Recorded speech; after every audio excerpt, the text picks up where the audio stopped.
Avant de commencer, nous vous proposons d'organiser votre espace de travail. Pour cela, nous vous invitons à récupérer les ressources qui sont jointes au DVD, de sorte à les copier dans le répertoire de travail www de notre serveur WAMP. Pour cela, à partir de C, cliquez ensuite sur le répertoire WAMP Server, puis 3W. Vous avez ici la page index que nous avons visualisée tout à l'heure lorsque nous avons fait une présentation du manager. Cette page affiche notamment toutes les extensions, les différentes applications auxquelles on peut accéder, à savoir PHP MainAdmin, et bien sûr par la suite les futures ressources que vous allez vous-même développer. Nous allons pour cela copier l'ensemble de ces répertoires directement à ce niveau. Il est important de ne pas supprimer la page index en question, sinon vous n'auriez plus accès à cette page d'accueil qui est bien sympathique.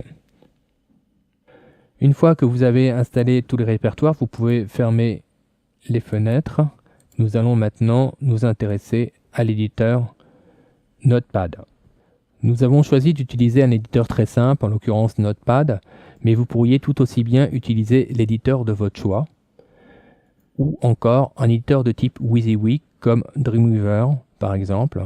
Sachez que tous les programmes que nous allons développer par la suite pourront être réalisés de la même manière, quel que soit l'éditeur choisi. Avant de commencer à utiliser cet éditeur, je vous invite cependant à configurer certains paramètres. Cliquez pour cela dans le menu sur Paramétrage, puis sur Préférences. Cliquez ensuite sur l'onglet Nouveau document répertoire. Nous vous suggérons d'utiliser l'encodage UTF-8. En ce qui concerne le langage par défaut, nous allons donc programmer en PHP. Il est conseillé donc de le configurer sur PHP de sorte à ce que la coloration syntaxique puisse se caler automatiquement sur le langage PHP. En ce qui concerne les répertoires d'ouverture et de sauvegarde, nous allons nous caler sur le répertoire que nous venons de créer, à savoir 3W.